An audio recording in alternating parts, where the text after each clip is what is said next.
At the moment, I'm only seeing 4 participants. Okay, there it goes. I'm starting to see some people.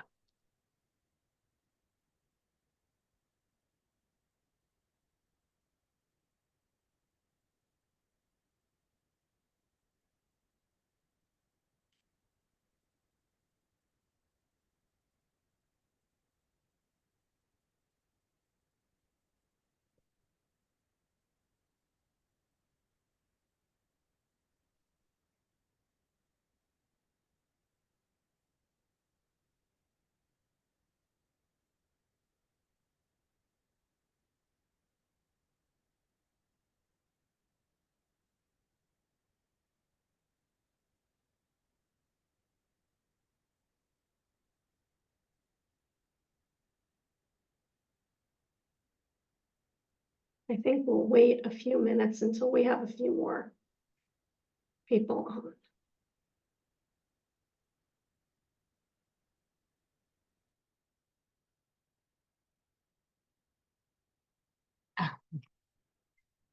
Yes, if people want to share who they are and where they're from, thank you. It's always nice to see and hear where people are coming from.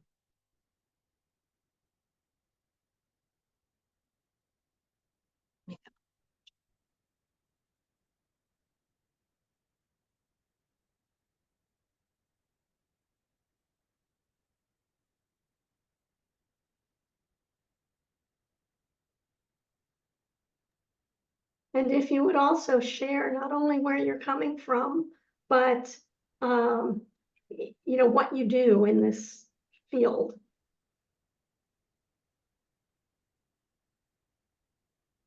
As Vincent just did. Yeah. Thank you. Oh, that's awesome. So far we have Egypt, we have right here in New York City, we have Kenya. So exciting to have this technology. I'm always so amazed that we can connect in this way. Well, thank you, Madeline. Welcome. Oh, that's great.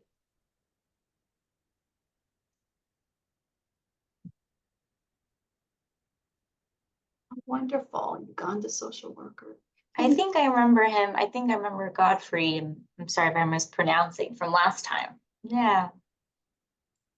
Hey, Kim, we forgot to put our email addresses. Do Oh, you mind putting them in the chat? sure. I'll put if you would like to connect, and I'll keep sharing that as well after.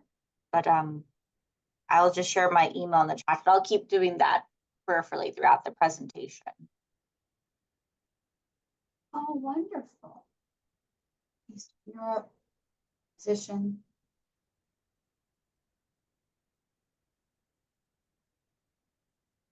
What's yours email again? PEM 9060. 96.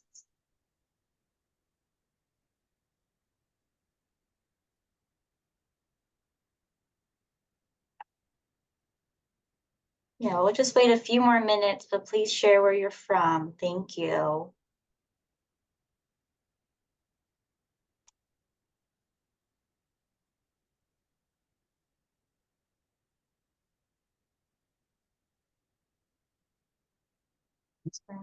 Mm-hmm.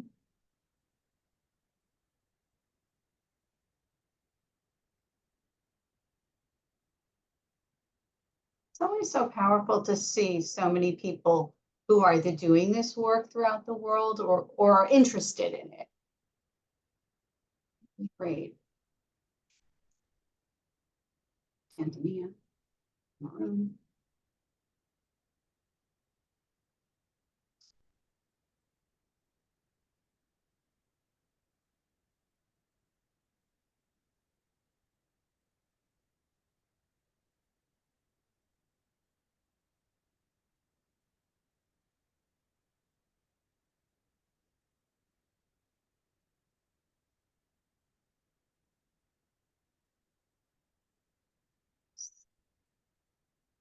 Welcome.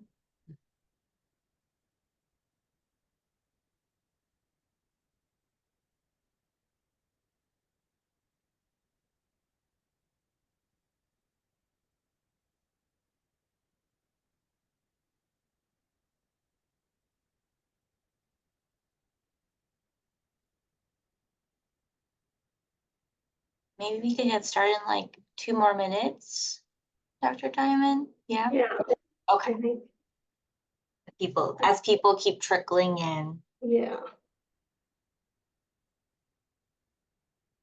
Oh, Pastor. Nice. Welcome. I mean, I can just start by Okay, sure. introducing us. Yes. I'm Dr. Randy Diamond, and I work in palliative care in New York at Weill Cornell Medicine, where I work with Peggy and Kim, two of our team's amazing palliative care social workers. I also have a long-standing relationship with the palliative care outreach team at St. Francis Nagalama Hospital in Uganda. And through that relationship, I have come to have a relationship with everyone at APCA, and that's how we arrived at bringing these webinars for us all to share. Today's webinar is entitled Interventions with the Newly Bereaved. And this was in response to a request from people who have joined Peggy and Kim for previous webinars on grief and bereavement. And with that, I will hand it over to you two. Please feel free to add anything you want about what you do, which I'm sure you'll be sharing more of today. And I just want to finish by saying thank you to APCA for working with us on this. Thank you. Thank you. Do we have our slides on? Yeah, we do. So let me, oops, hold that. So I'm just going to be sharing slides, and as we've been sharing in this series, this wonderful series that Peggy and I have been doing the last some months, if at some point you have any questions or just even thoughts or even cases sometimes too, please feel free to put in the chat or the Q&A. I think what's been really rich about these webinar series is how interactive you all have been and how intriguing your questions or your inquiries or cases have been. It's really been really nice to kind of just think through together. So please continue to do that. But let me just share slides.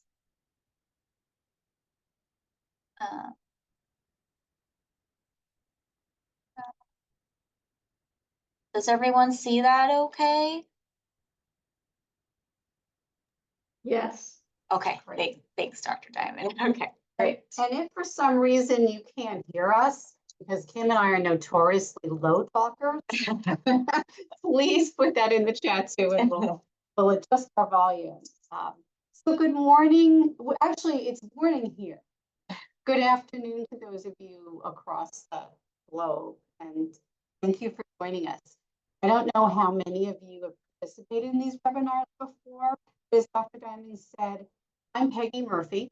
I'm an outpatient palliative social worker, and my colleague next to me is Kimberly Hong, and she's an inpatient palliative care social worker. And why I'm making those distinctions, you'll see throughout our presentation. Where you work, the setting you practice in, informs the way in which you're going to intervene with families and with patients too, and I'll explain that. So as Dr. Diamond said, we're at New York Presbyterian Weill Cornell Medical Center, and we are aware of how privileged we are with regard to resources, with regard to being in a city where healthcare is abundant, and it's abundant for people who have money, people who have health insurance, and people who have social supports. For our patients and families here who lack those things, trying to access healthcare is spotty, difficult, cumbersome, and oftentimes will lead to a diagnosis or a prognosis being made in a late stage, which really impacts grief. And we'll talk a little bit about that too. I'm mentioning this also, that another factor that I think as a country we've been reckoning with, but also as a world, is institutional racism, which plays a tremendous role in terms of patients and families trusting us and getting the care that they need to. And many questions come up when we meet families who feel that they did not get the care that they needed or in a timely manner, in terms of, did I get the right care? Why did there seem to be gaps? Why is my prognosis so poor so quickly? There's a lot to work through. But today, talking about that, we're going to also talk about what that looks like when we're intervening with patients and families. We've mentioned in previous talks some of these interventions, and they are, as you will see, flexible. It's some of what we're going to talk about can be used with groups of people or individuals, or you can take parts of an intervention and work with someone. And I think it's important to note that many people do well after the death of an important person. And when I make such a sweeping statement like that, there's been research here in New York by George Bonanno, who's a psychologist up at Columbia. He's done a lot of research around working with people who are managing trauma and loss. And I don't have the exact statistic, but I'll tell you that it's somewhere in the range of maybe 20 to 40% of people need help managing grief. For the most part, people return to their lives in some way throughout the 6 to 12 month mark after a death. And again, I apologize, I keep saying we're going to go into that, but we will. One of the things I wanted to say about that too is that many people that we work with are considered resilient. And there's a lot of controversy about the word resilience lately in kind of social work circles anyway. Some people are talking about sustainability instead of resilience, that there's a lot of pressure to be resilient, I should say. But one of the things to know, of course, is that as people, as human beings, we've been dealing with grief forever, right? We're born and we die. So you might wonder, well, if that's true, why are we talking about this? All of our settings, our countries, our cultures, our different families, people do not across the board manage grief. We don't allow people to grieve in a way that makes sense. And what I mean when I say that, and I'm going to speak again specific to New York, because that's where we are and that's where our experience lies. We have a really hard time with emotion. And when our either families or when people are in the medical center see tears or uncomfortable expressions of emotions, the immediate default response is, let's fix that, let's stop that. And we're here to talk to you today about the fact that those responses are normal, expected, and typical. Advance our slides. So we thought it was fitting to just review a little bit again about what grief is. And as I think many of you know, and I just said this, it's a normal, expected response when someone important has died. And there are some authors who write about grief work who talk about it as the price for love. And I was just saying a moment ago, when we're talking about people's responses to uncomfortable emotions, grief is not a problem to be solved. And Kim and I spend a lot of time, especially in the hospital, talking to other healthcare providers about the fact that we're not there to solve any problems. We're here to accompany people. If people want support and want to talk to us, we're here to do that, but we're not going to stop somebody crying. We're going to respect people's reactions, even when they're uncomfortable. It affects all aspects of a person. So when someone is grieving, their cognition's impacted, their physicality, their bodies, their spirits, all facets of a person, which is why when grief is new, it can feel as if someone is going crazy. And it's not unusual, at least in our setting, we could be working with a family who is dealing with a new loss, a new death. And it's not unusual to hear that somebody went to the emergency room here with chest pains or a physical symptom that felt really uncomfortable, and that it's a grief response. But as I said a moment ago, when I was talking about George Bonanno, most people manage their grief feelings. Most people do. So one of the things what we wanted to talk about is preparatory grief. Preparatory grief is really the patient's response to dying.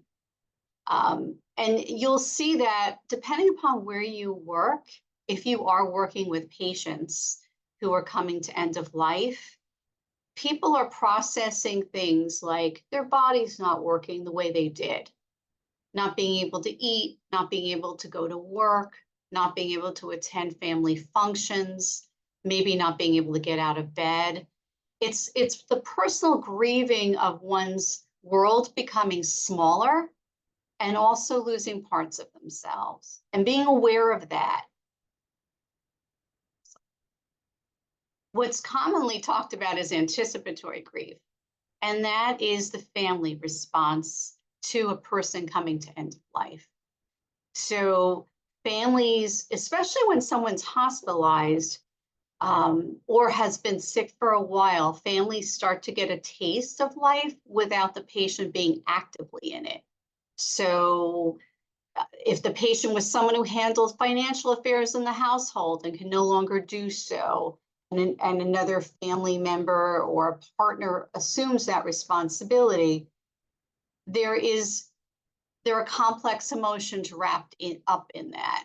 It's a very confusing state, and people will say to us, you know, I feel as though my person has already died, and yet the person is in a hospital bed or in a chair, still physically present. And it helps, it's kind of a rehearsal for people to imagine what life would be like without the patient in it. We just wanted to go over some myths about grief as well. We went over this in, I think, a previous session, but it's still always good to review. These are some things that maybe you might have heard, or people who are sometimes are even uncomfortable with grief kind of share with others. So just wanted to go over some of them. The first one is you have to talk about grief. Like Peggy mentioned earlier, we really try to be with patients and families in the moment with them, whether even if they're crying, like Peggy shared, like not stopping that, but really going along with it, really in this journey of their grief. Another myth is it follows specific stages. A lot of people talk about Kubler-Ross and the 5 stages, and we've now really have noticed that grief is not in stages, and everyone is so different, and that grief is individualized. And then we have to anticipate that some people might be all over the place in their grief, or people are very linear in their grief. And then again, just accommodating them in each of their journeys. Another myth is people with mental health histories do worse with grief.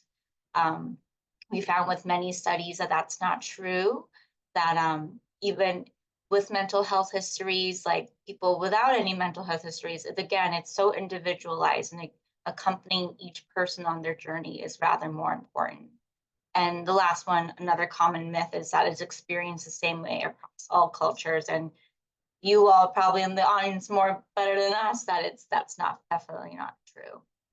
And those are just some of the common myths that or some of our distinguished social workers in the community, Abigail Nathanson and Nancy, have shared in some of their studies.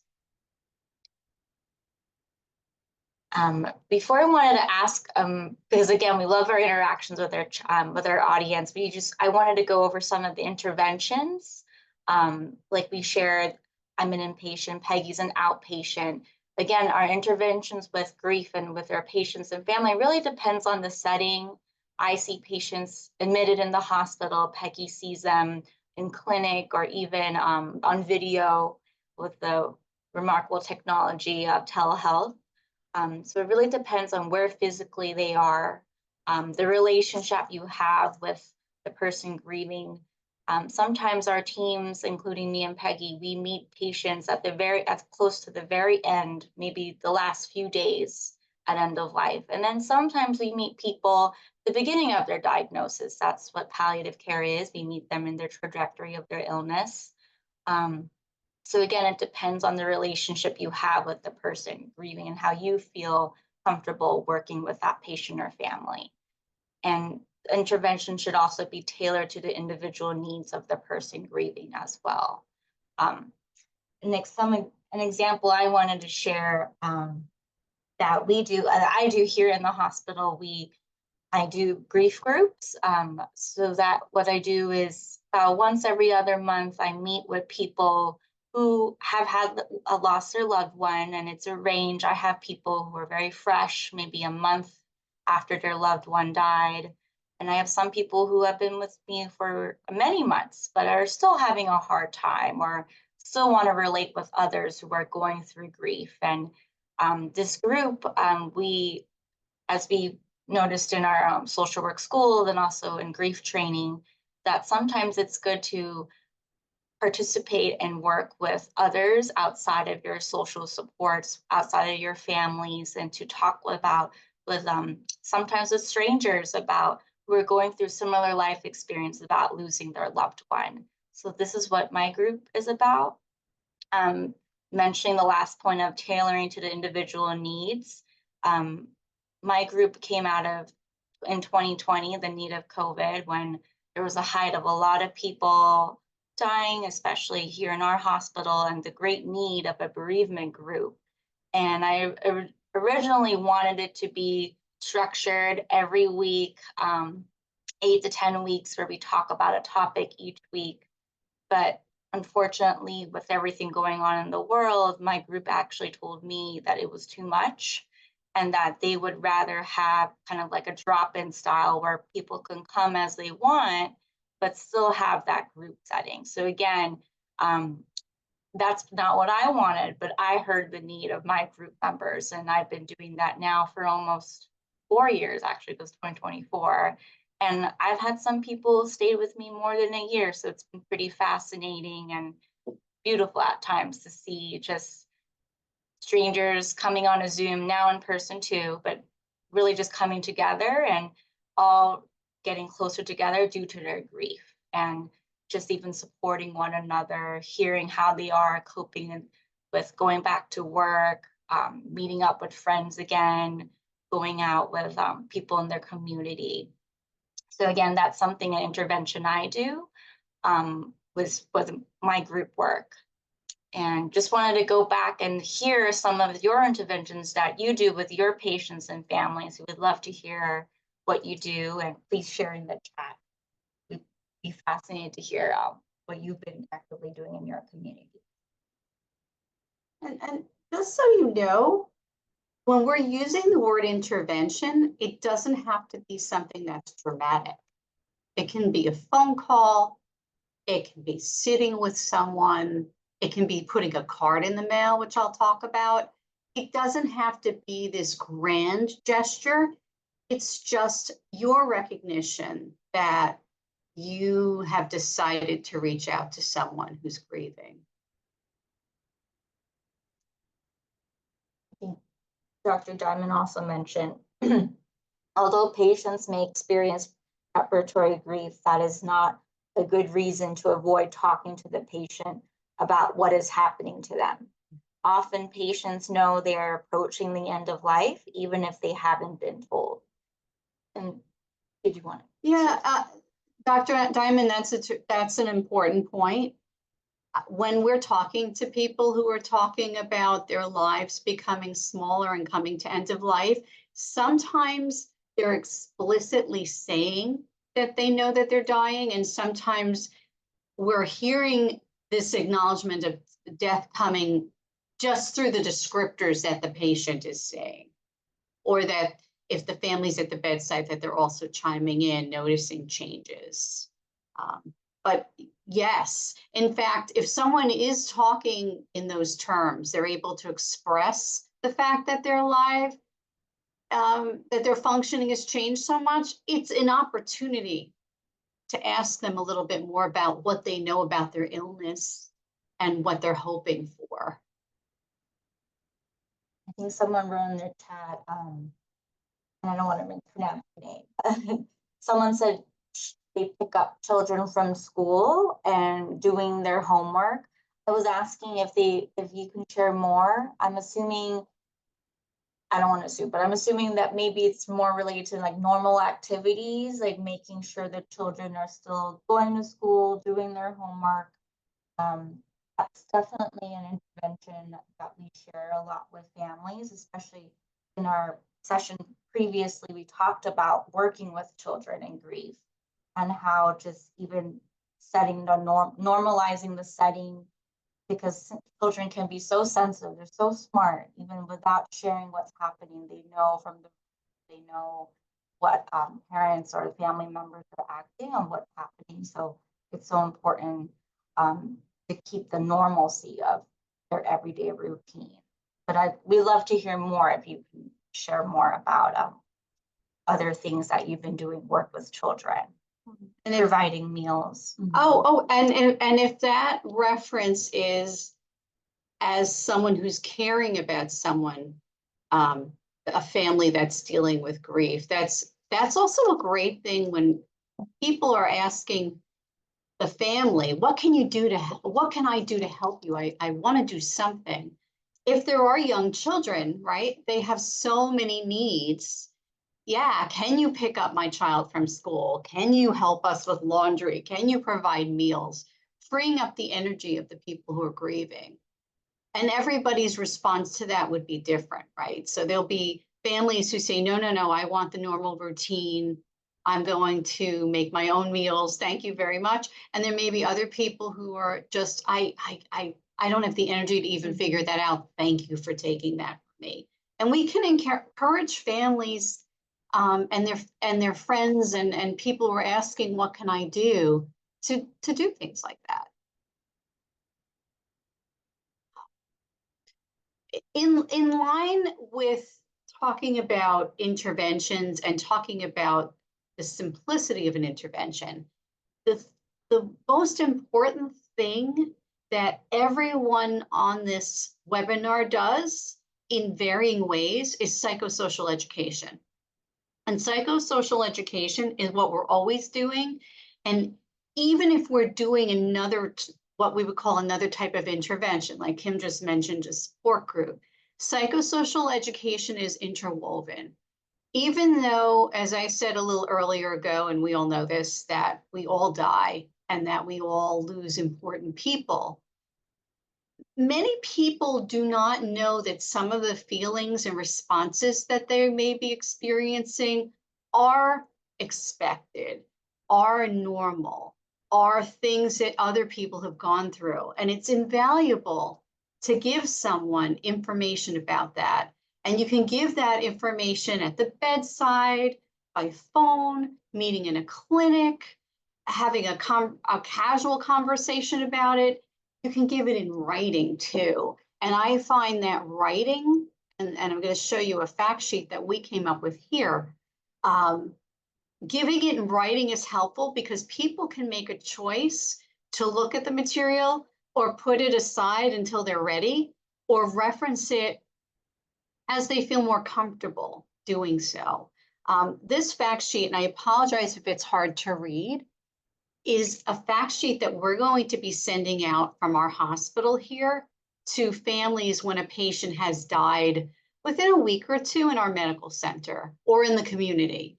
And as I said, it is an intervention in that if we haven't met with the family and we don't know who they are, we're going to send this fact sheet so they at least have something, kind of a frame of reference in terms of what to expect when someone dies. And we talk about, and I'm leaning in so I can see it, that some of the most common feelings that people experience when a loss is new: sadness, sorrow, hopelessness, anxiety, despair, anger, disorientation, yearning, relief, and guilt. And then we also talk about that sometimes grief is felt in the body. And we always encourage people, if they're having an uncomfortable symptom that they're worried about, to seek medical attention. And they should know that it wouldn't be unusual to have an appetite change, to feel restless, to have headaches. All these feelings are overwhelming. They can be sudden and intense.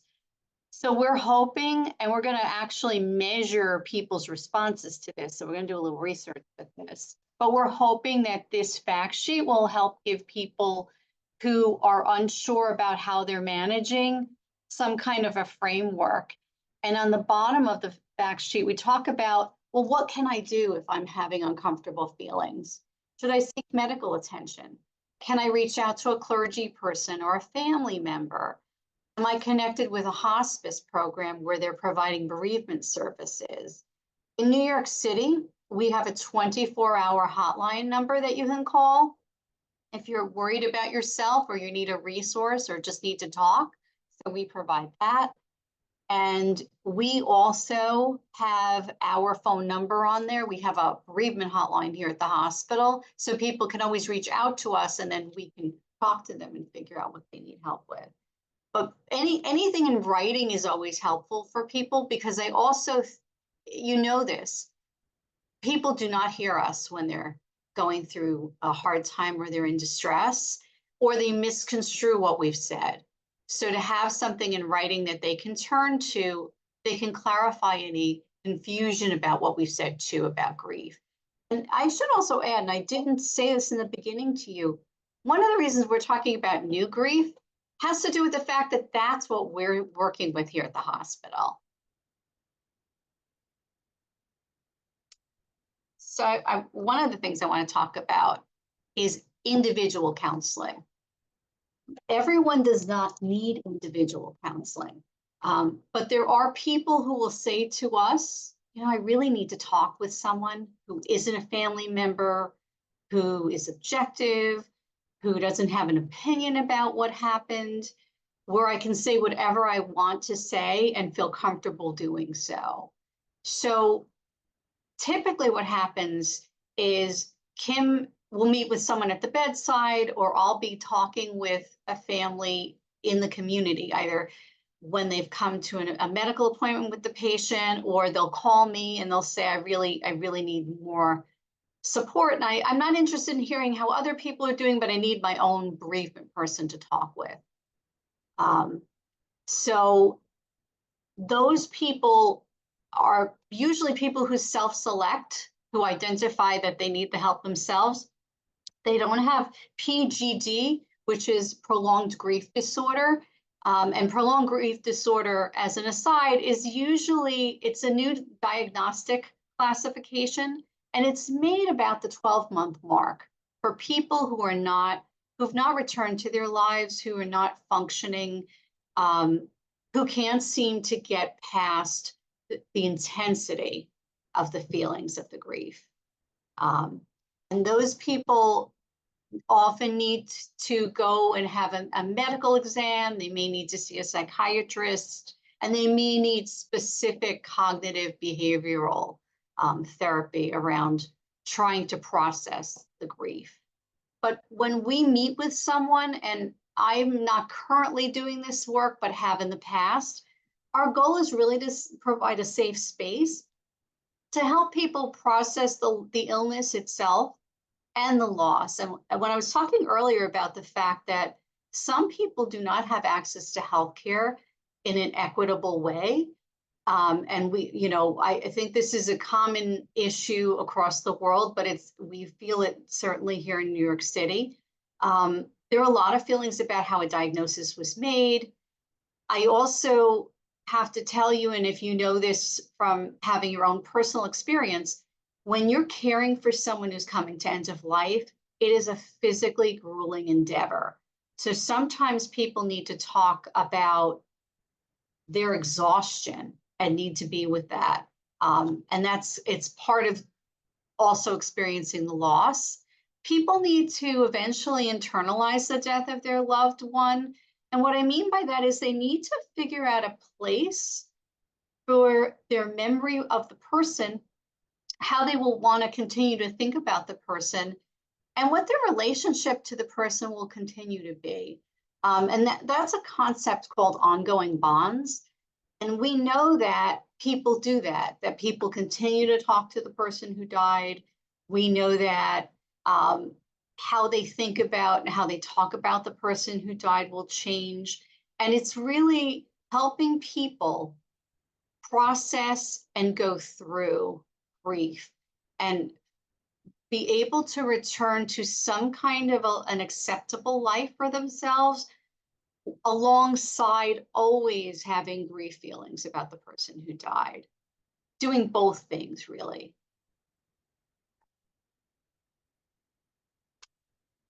And when we talk about interventions, some of the first interventions that are done with people who are grieving are rituals.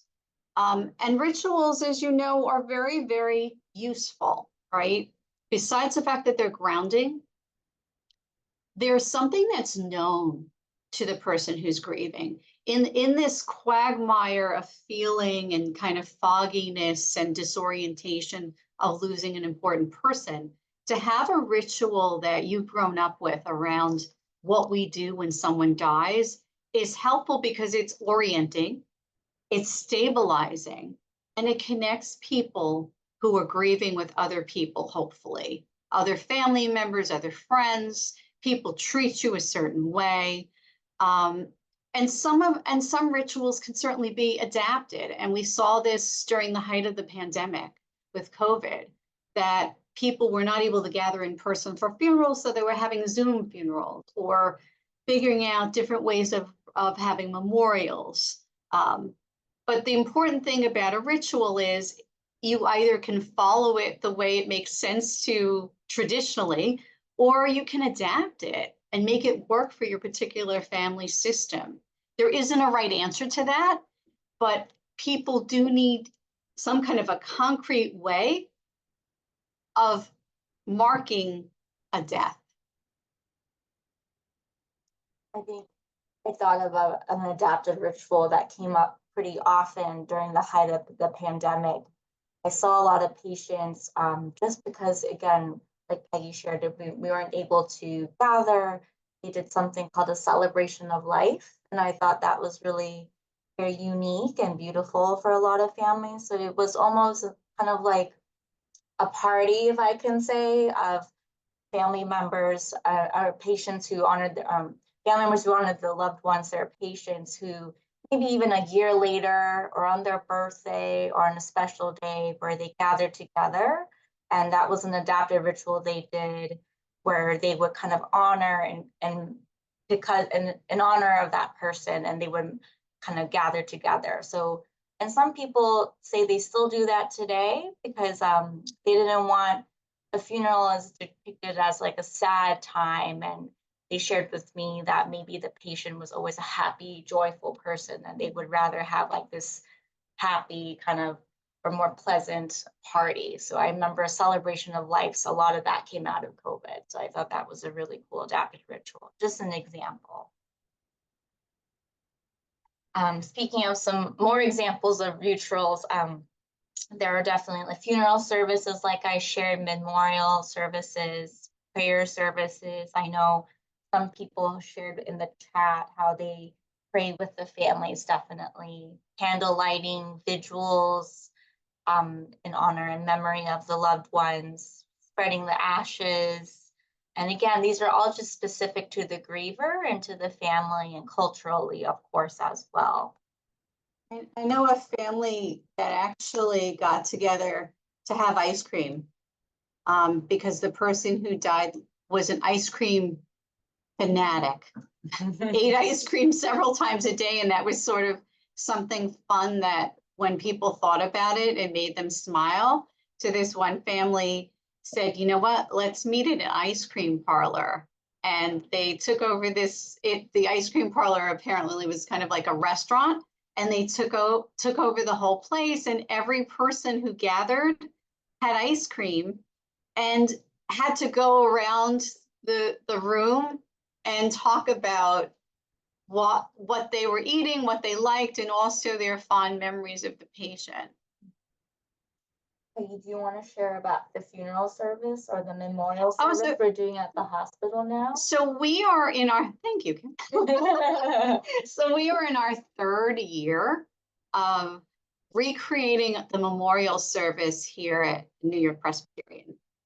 Historically, the hospital would have a memorial service in person every year to honor people who had died. Usually part of our palliative care team, meaning that we had a role in taking care of the person. And then COVID happened and the program was suspended for a little bit. And then 2 years ago, and I'm deliberately using the word resurrected the program. And what we've done is it's a hybrid. So the staff here at the hospital gather in one room. It used to be our chapel, but our chapel acoustics are absolutely horrific and you really can't get Zoom there, we've discovered. So this year we're going to have it in a beautiful conference setting. So our staff meets, and then what we do is we Zoom in the family. So in the summer, we send out invitations to families to gather with us on Zoom. If they're comfortable doing that. And what we do is we have a ritual with them as part of the service. So what we've been asking people to do is send in something important about the patient who died. So last year, I remember one of the families said, please mention that Tom was a prankster. He was always playing jokes on everyone, including his doctors. So that's the kind of information that we're gathering. And so what we do is we will say the names of the people who died if we have permission to do so. And it's usually a first name. And we take a rose and put it in a vase to signify the person. And then we say a little something about them if the family shared the information. And it's very powerful. It's powerful for the families. What the families say to us is, we feel honored that our person is being remembered and that our person meant something to the medical team. And then conversely, our medical teams are saying, thank you. We do this work because we care about people and the lives of our patients touch us. And it's a space for us to be able to say that too. So it's really lovely and it keeps evolving. And we're very fortunate here at the hospital that we're supported in doing that, that people can be born at the hospital and also celebrated in their death. So that's actually an institutional ritual we put together. Yes. And I actually wanted to share a picture of our gathering, if that's okay. So I'm gonna stop the presentation. I just found it on my drive. Thank you, Kim. This is an impromptu sharing. We didn't discuss. In my time. Okay, let's see. Yeah, just to concretize it so you can picture it. And I don't know if any of you in your respective settings have done anything like that. Having a memorial service here at the hospital is an enormous undertaking because we have to cull lists of patients and family, patients who have died. We have to try to figure out how to reach the families. Sometimes we don't have proper address. So this is actually, if you can see this, a picture of our team. So this is all of us, and we are doctors, nurse practitioners, chaplains, social workers. We have a program here called Music and Medicine. So off to my right, I think it's your right or your left, you'll see instruments. Our medical students join in who play instruments, and they play the music for the service, and we zoom it in. And that's after, we always take a picture of the staff who are present. And just another word on that, every year we try to honor someone, a team. So this past year we honored our ICU because we collaborate with many of the staff there. Many of our patients actually die in the ICU. Oh, thank you. We are a nice team. This coming year, we're going to honor oncology, some of the oncology services. We're trying to figure that out. So thank you for seeing that. Yes. Now we'll get on with our regular. Nice little snippet of we do here. So I'm glad I thought of that. So Yeah.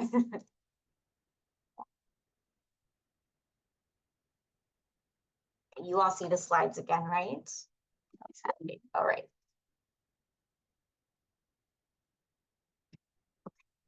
I know I mentioned a little bit of my group here as an intervention. Just wanted to dive a little bit more about group support. Since Peggy shared a lot about individual counseling. Again, groups are very important and sometimes really beneficial, especially working or collaborating with others who you might not know, but very connected with the feeling of a loss. And groups are typically helpful when there's a similar loss in common. So right now, my current group happens to be mostly spouse losses. It's a general group, but it just so happened that many people have been coming due to their partner passing away. Surviving people want to connect with other people. Their current supports are not getting quoted. And a lot of my members share with me that it's refreshing that they don't have to deal with the dynamics of their family, or they don't have to feel, they feel they don't want to burden their loved ones sharing about their loss. And it's nice to connect with an outside person just for this soul specific person about losing a loved one. And another reason why group is great is the loss is isolating or atypical. Sometimes the death of a child, suicide, homicide, and just feeling so alone. So it's nice to come to a group, even if it's an hour out of their day. I think I always kind of laugh to myself since we just started in-person meeting a few months ago, and a lot of my members come dressed up because it's the activity that the only activity they do for the day, and they come dressed up, and it's really nice to see them in person and how they take this very seriously. So it's really nice to be part of that. That's awesome. I think thank you, Freddie. One of the things I didn't mention in the intervention section, but I did want to mention here about group. So I shared about the history of my groups and again, adjusting to the needs of the members. But I also wanted to bring up that not everyone is suited for a group. I think when I do something called an intake, that means if someone says, hey, Kim, like, I think this person would benefit from a group, or I think this person would benefit from a group. Maybe it was a patient's loved one I was working with here admitted in the hospital. I usually give them a call. We call that intakes, and just to check in with them and see how they're doing, if they would benefit from group support. And it's interesting, a lot of the times I think someone might benefit and they tell me they're doing okay, which is a great thing. They say they're okay, they're well supported. Of course, when the grief is so fresh, they feel that they need something, but after a month, they're of course sad, but they don't need that additional support. So I also kind of give them that their ability to choose that for themselves. So I do that and I see if that's appropriate or not. And then there's some people who I can see maybe group might be a little too triggering. Maybe I had a woman who had her own kind of psychiatric needs and kind of what we were mentioning with individual counseling, I suggested to her that maybe instead of a group, that individual counseling is better suited for her. So again, just catering to the needs while we do these, what we call intakes, or when I call that person to check in with them, just again, identifying what is better suited for each person, because group is not meant for everyone. So keeping that in mind as well. Did you want to? No, I just wanted to take a look at the chats. I know we got some messages. Someone shared, we conduct bereavement visits to people at home and discuss the last moments of the patient's life and what they remember about the best moments of their loved ones before death. There are memorial prayers for family once a year at one of the hospices I work with. That's great. Sounds like very similar to ours. I'm glad that you're doing bereavement visits. That's so nice, especially in the home.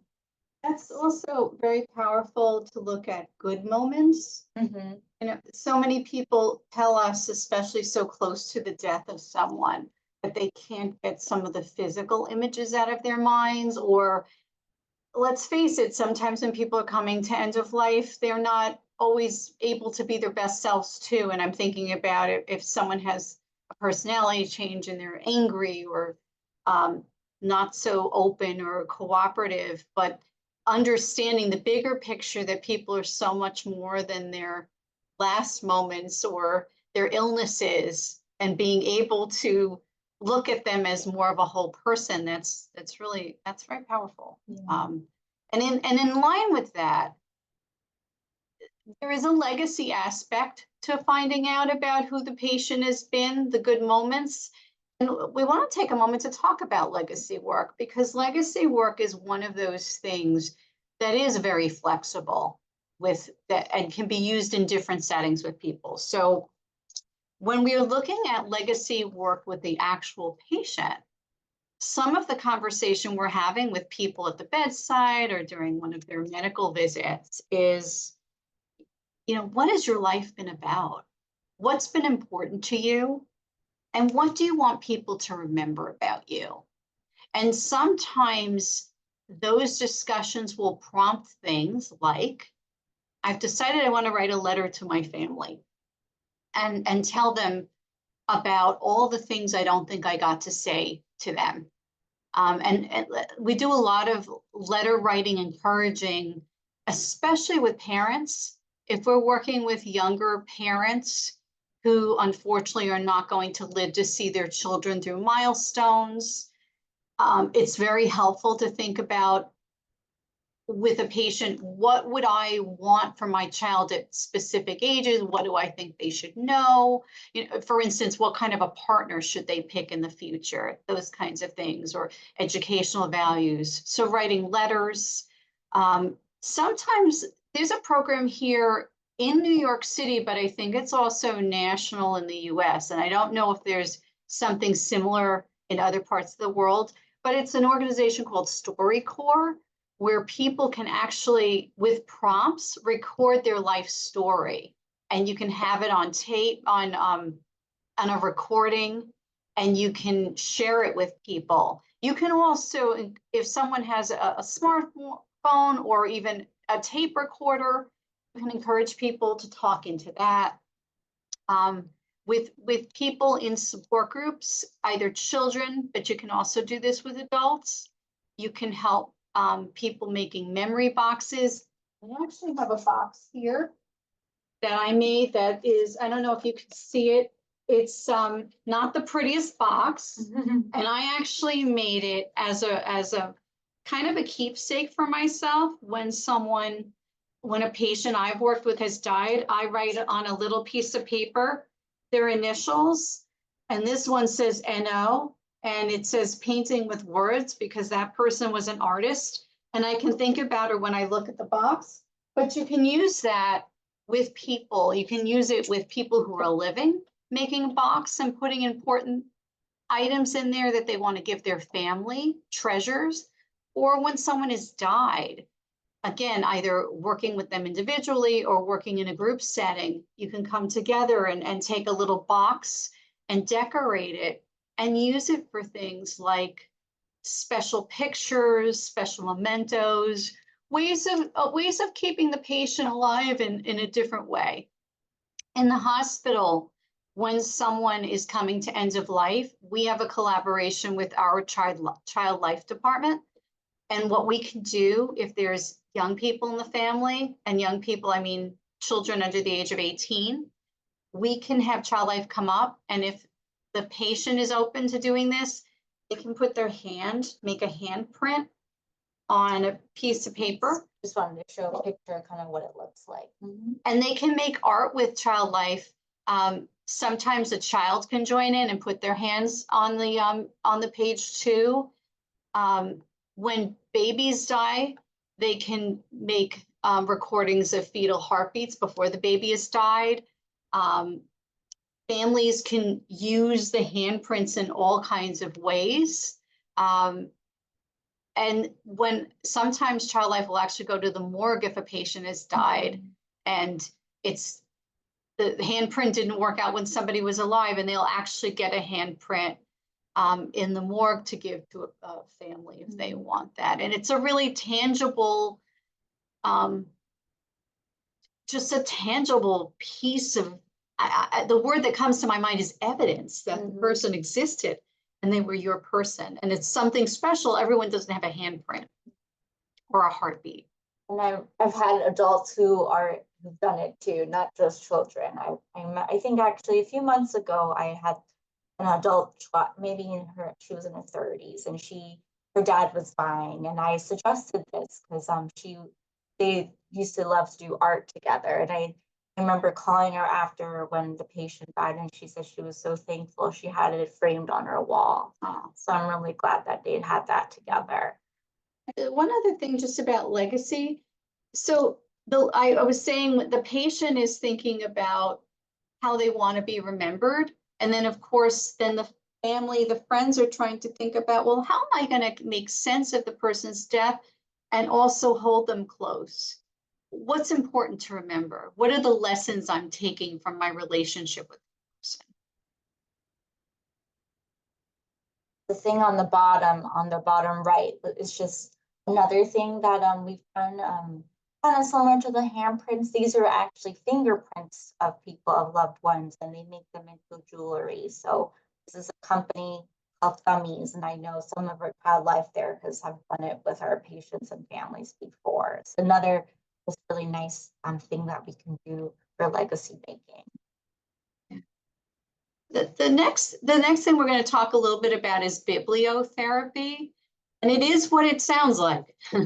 So it's a creative arts therapy that uses stories and either storytelling or reading of special texts, dealing with the content of loss, but not necessarily directly. So kind of using metaphor. Sometimes patients, sometimes families may not be comfortable actually talking directly about death. And we see this again with children. So a children's story talking about a character that's having a similar experience might make the material around dealing with the loss of the patient a little bit more accessible. And I actually went to a conference a few weeks ago, and they were talking about this book called The Invisible String. I'm going to hold it up. It's by Patrice Karst. And this is a book that isn't about death so much, but it's about a mother talking to her children about this invisible string that they hold and that they can always think about, and it connects them always to one another. So it's a book about connections and relationships, but it can be used in a variety of ways. And when we're doing bibliotherapy, you can use the ideas in different ways. And from a simple idea of recommending a poem to someone to recommending books.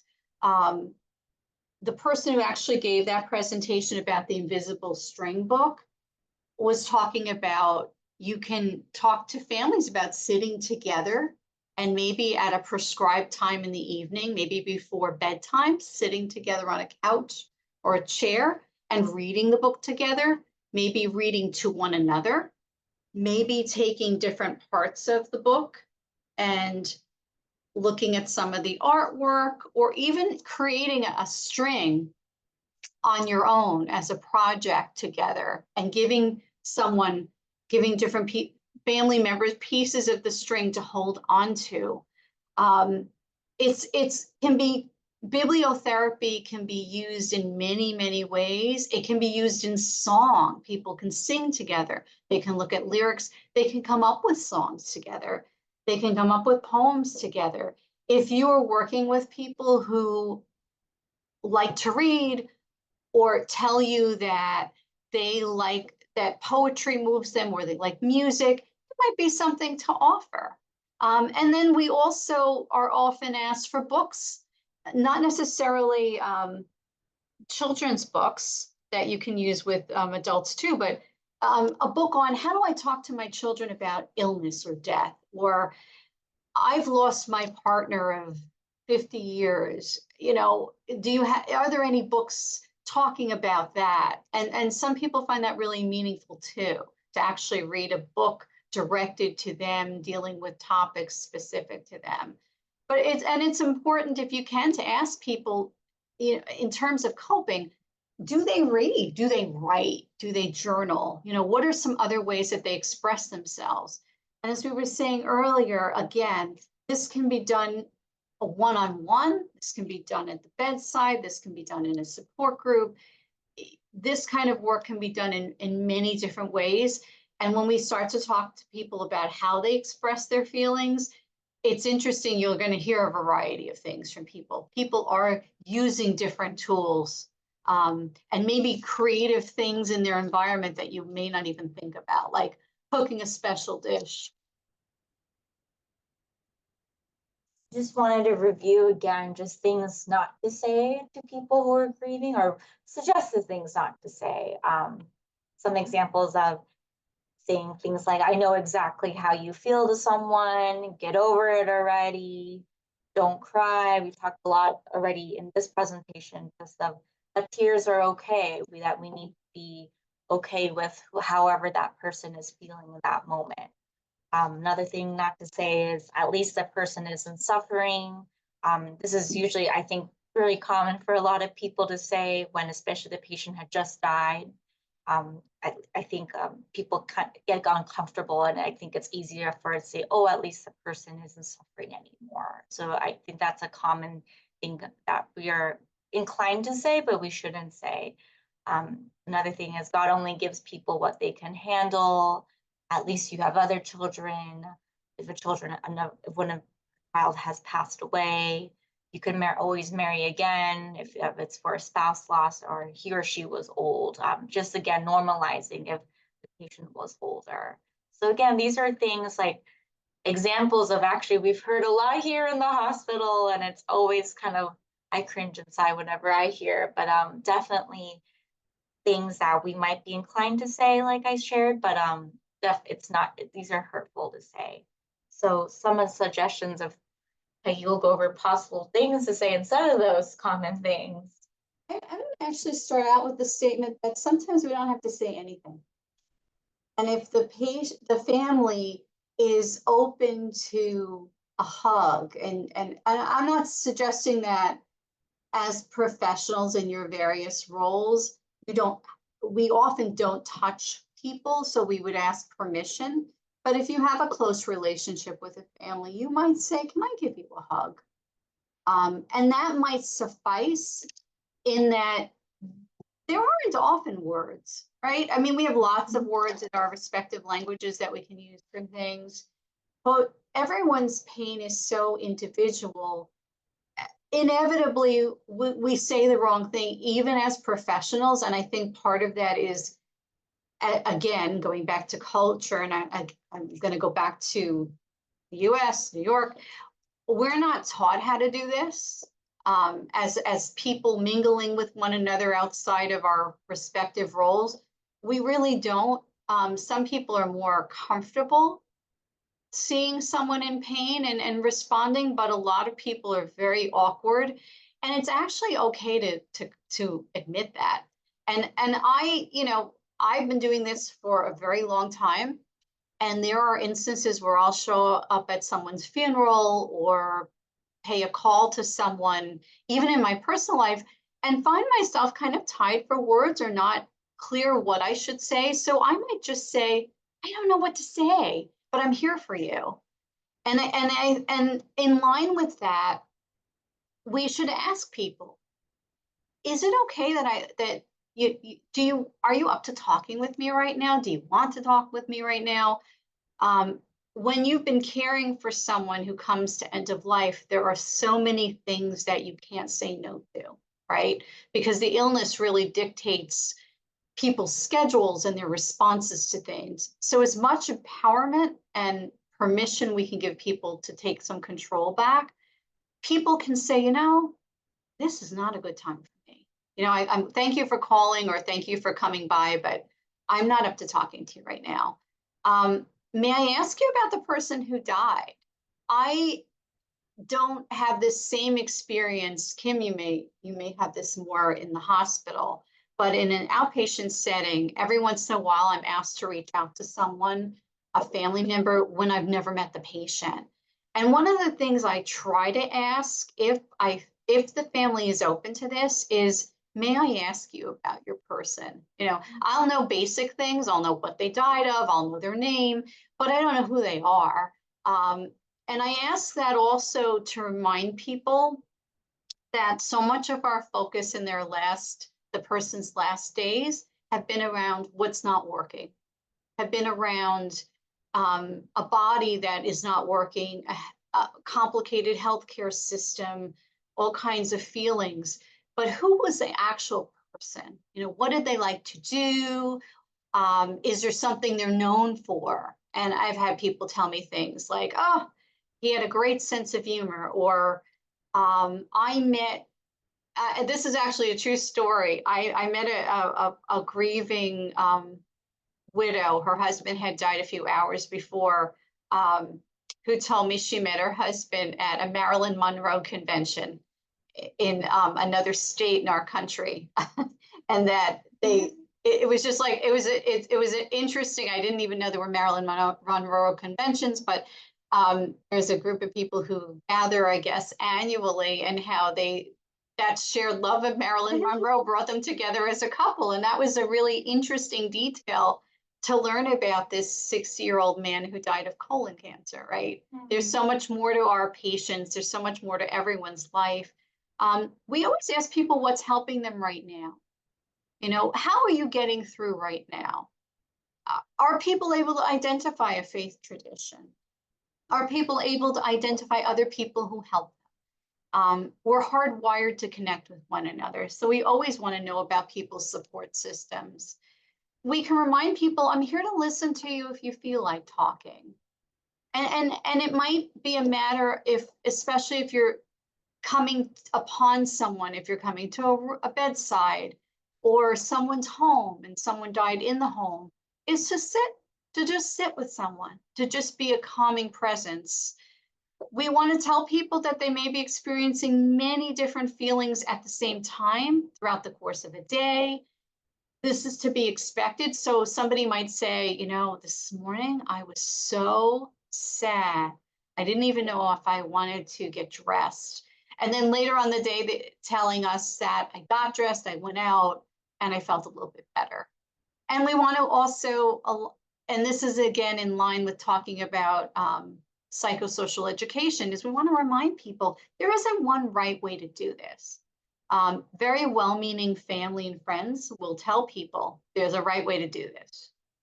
You should be getting rid of possessions, or you should stop crying. It's been 2 weeks. There is absolutely no right way to miss someone. And that we want to respect people and honor their individual connections and relationships.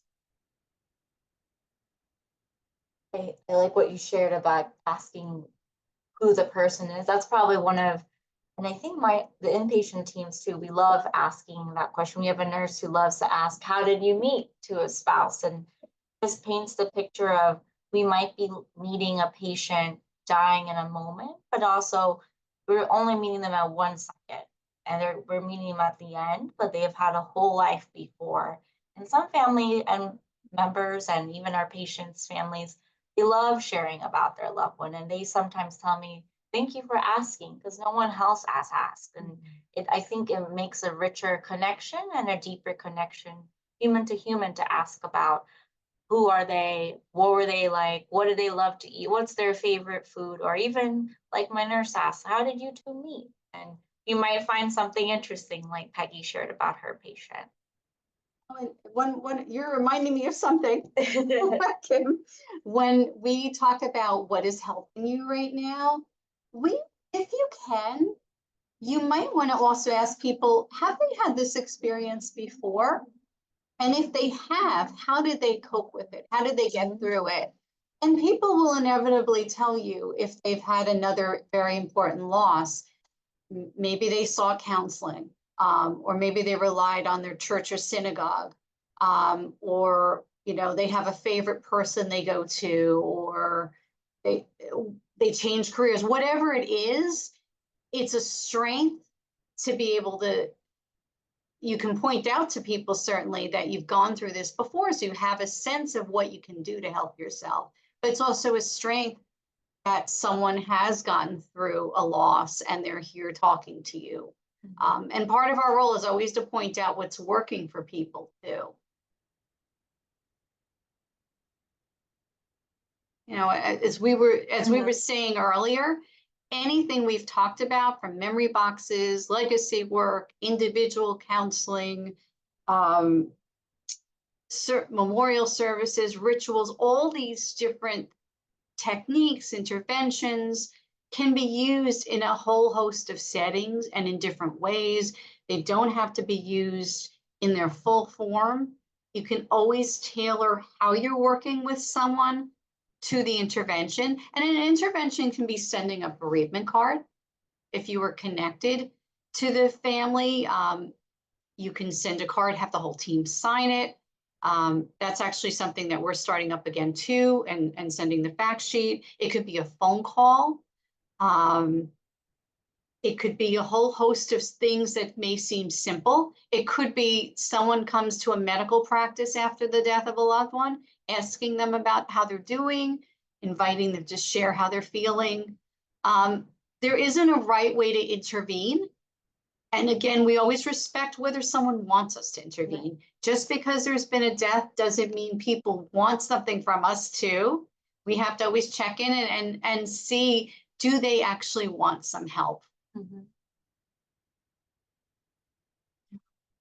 And we're right. We always add this slide about trauma. And the reason we do that is Kim and I, our experience is very specific to illness.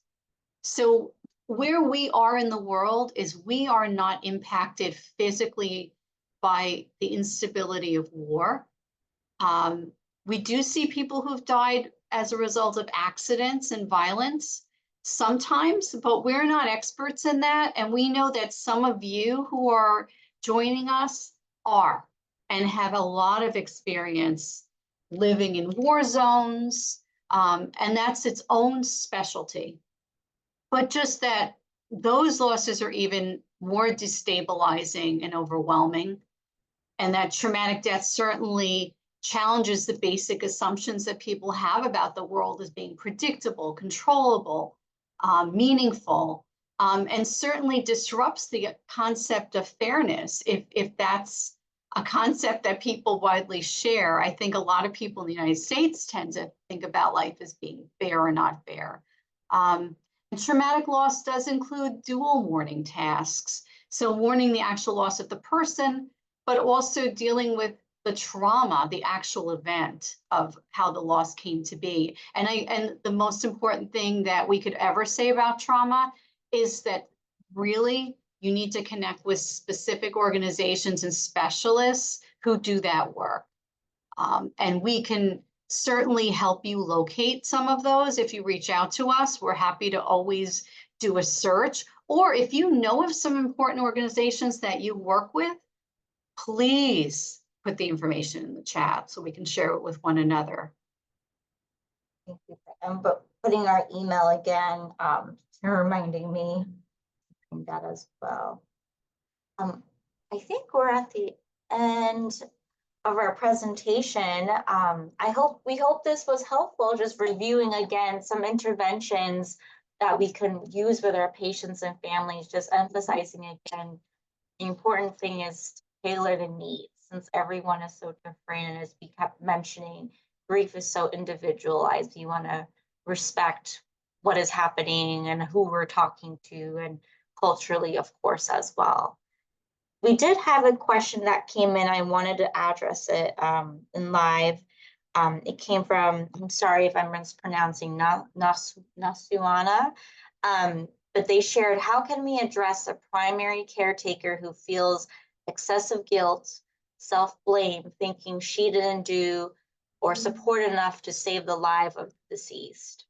I sure that's so difficult, and it's hard. And I think it comes up so often.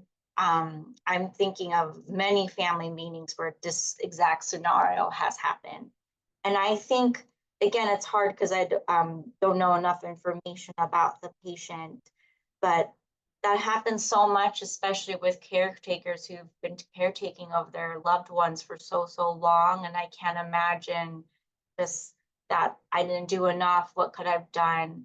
I think back to the family meetings I've had with my patients' families, and I always emphasize that this has nothing to do with them. The fact that they were there taking care of their loved one, their patient, for so long, just shows just that expression of love and how much they were there partnering. And I also try to separate that the patient's body was just so sick, and sometimes that can be just out of their control. It's such a hard concept to think about. But I think, again, just separating that from the caretaker and saying, sometimes medicine can only help so much. And also the body, when a disease takes over, it's so difficult. But I can't imagine the caretaker having that guilt and just what that, do you have anything else to share? I do. I think part of supporting people, as we were saying earlier, is normalizing, right? Mhm. That there are certain experiences that engender a lot of guilt feelings. I think we need to listen fully to the story. Relationships are so complicated, right? And sometimes people feel guilt about things that are not necessarily related to the illness, but might be related to the relationship prior to the illness or how they felt about the patient during the illness. We can't fix that, right? But we need to hear people out and help them process it. And deal with the uncomfortable piece of that. And if there's room to, and this is true, help them also look at ways in which they did take care of the patient, if they did. It's hard. There isn't an easy answer to that. And one of the things I would ask somebody who's really unable to let go of some guilt feelings is whether or not they have a faith tradition or practice. And would it be helpful if they also process this with, let's say the person was, I can only reference Catholicism because that's my background. Let's say the person was Catholic, would they want to speak with a priest about that and maybe receive some forgiveness? And there might be actually some ways of seeking forgiveness. Also, we were talking earlier about bibliotherapy, maybe writing a letter to the patient about what they had wished they were able to do. It's hard.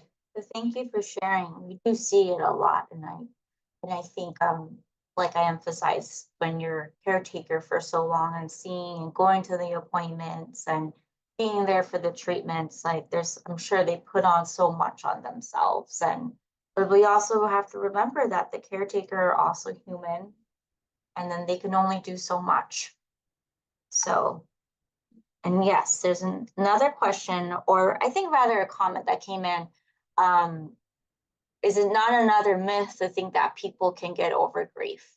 Oh my goodness. People people don't get over it. They go through it. The role of managing grief is to find space for it and to find a new life with the grief, never to get over it. And by that I mean that it would not be unusual or unexpected or unheard of that someone is working in their life, participating with family, doing the things they would typically do, and then an anniversary, a milestone, or a significant event occurs, and the person is hysterical and feels disorganized and distressed, almost similar to the way they felt when the person initially died. That there are so many ups and downs in processing grief, and that it's always with people. And I want to just share that that is a sea change here in the United States.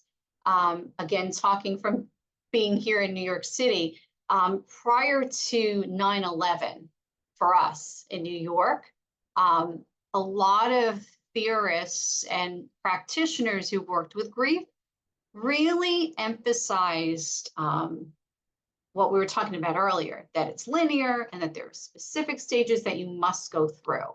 And I think that for us in the United States, events like 9/11, where we had many months where people were missing and not identified, there was so much collective trauma in our space here that people began to understand and work through the idea that you're not going to put a neat bow on this grief. This is not something that's contained or ended.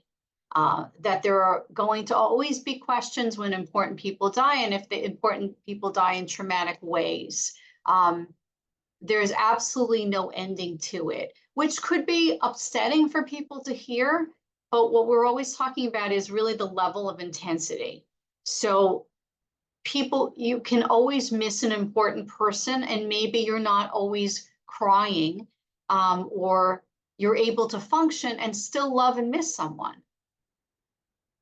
And that's part of the work, right? Helping people sit with the idea of those concepts together. It's not one or, it's and.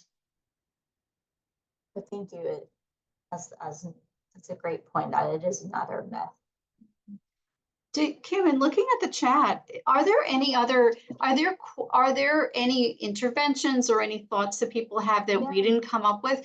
Now, as we said earlier, we are not the be all and end all here. We're talking to you about things that we use, things that we do, but that doesn't mean that you aren't doing amazing things or have interesting ideas that are applicable to where you live, to the experiences of the people you work with.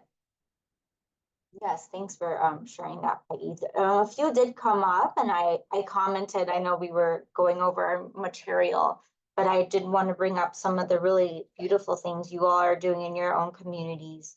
One was a bereavement meeting that they do every November. Kind of that's the time we do our memorial service, so that's interesting. And they invite families of all those deceased since the last meeting, and they pray, they go over readings, religious readings, and they're free to share about something about their deceased loved one. And there's usually a snack at the end where they mix and talk with other people. And that's so nice. I'm made me think about maybe I should implement something similar to my bereavement group as well. Someone else talked about the calls, as we mentioned, bereavement calls. They talk about their lives going forward without their loved one and how we can support them.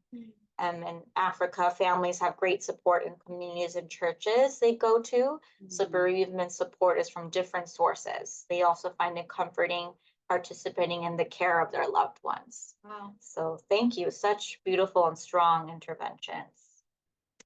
Someone just wrote, sometimes a family missing after a while, sometimes a family at the day of passing away, their beloved one show okay, but after some days, very strong griefs and missing them. Exactly. I think we're coming up on, here in the United States, we're coming up on Mother's Day on Sunday, and I know some people have reached out to me in the past that maybe their loved one, their mom or grandma had passed. So Mother's Day can be quite triggering. I think someone shared with me that they would feel jealous or angry seeing a mom and a young girl like shopping in the grocery market, and how triggering that is. So even little things, little everyday things in the community can really bring up these feelings of grief even after years. So it's very normal. Thank you. I know we have a few more minutes together, so any other questions or comments or thoughts? Thank you always again for being so engaging in the chats, and even listening and hearing about some of the interventions that we do here. And certainly don't hesitate to email us. Mhm. After one of our webinars, a couple of people actually did email, and we appreciate that. And also, if there is something that we said that didn't make sense to you, or that you have thought about that you didn't want to share in a public way, please don't hesitate. We will respond to you. Just as we're ending, did we say anything that surprised you, or something that you thought we were going to say and we didn't say?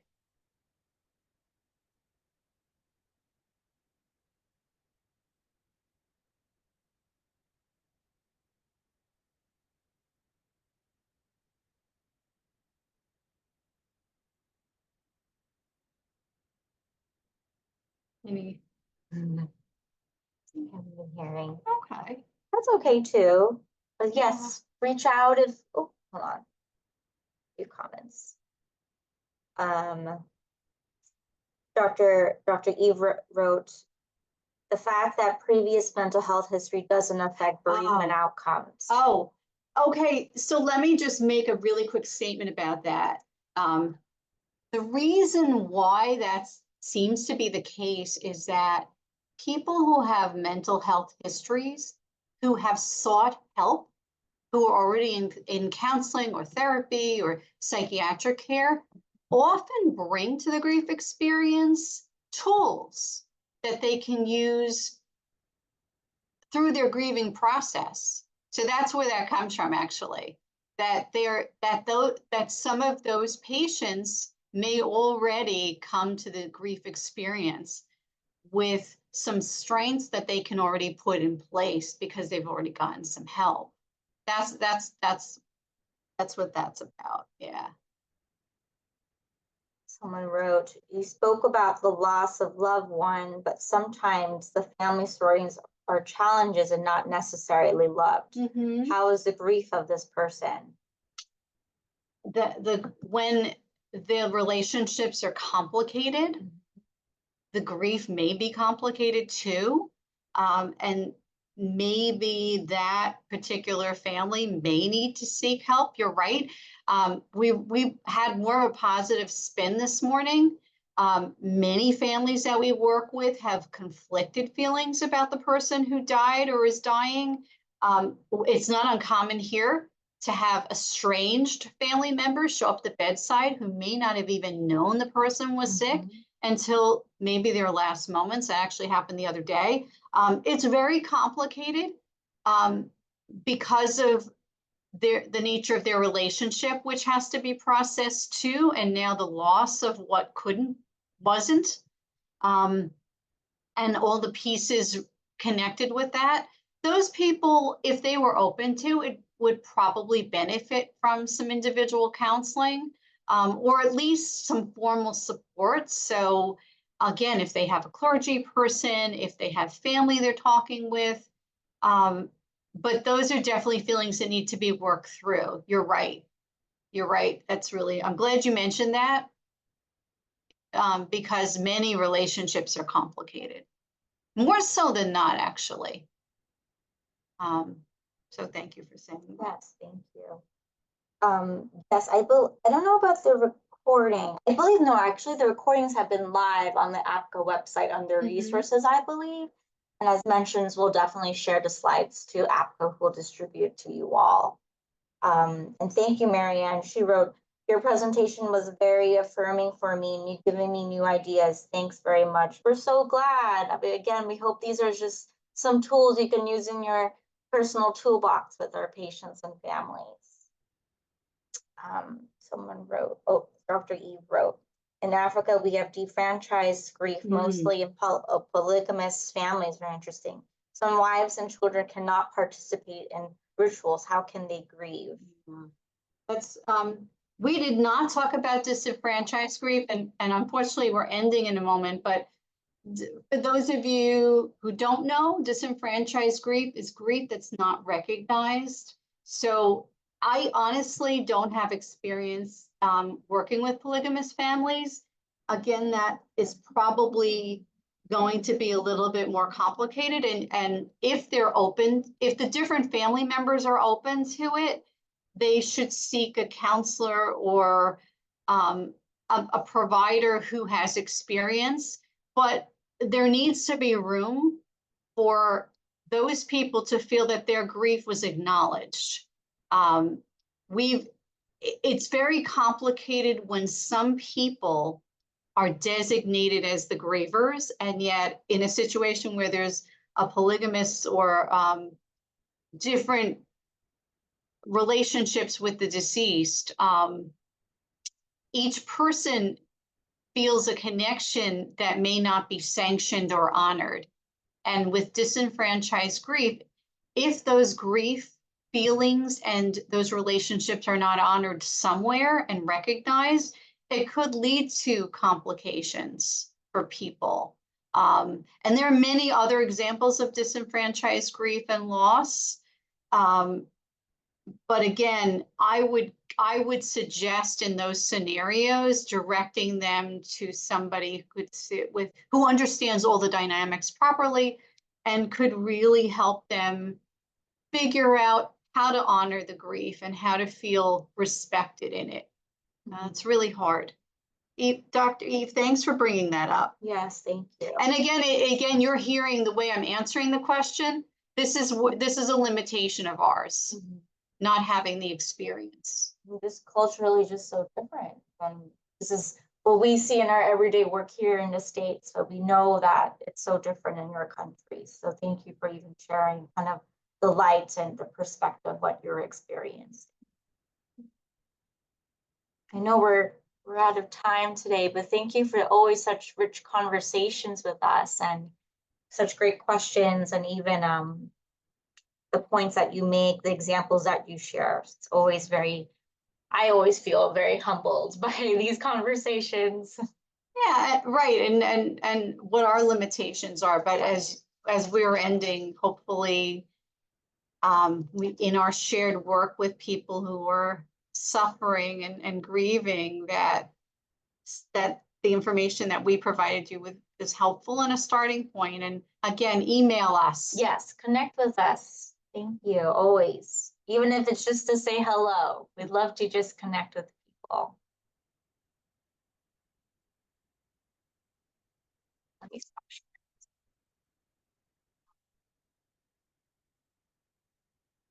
I think, yes, thank you, Nala. I think APCA will end.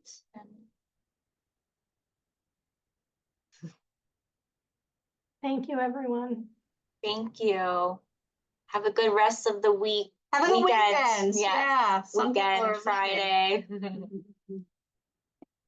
Oh, Kim, can you reach Oh, out yes. as we're ending? Sure. Kim is putting our email again in the chat. Yeah, maybe another minute to write it down if they want.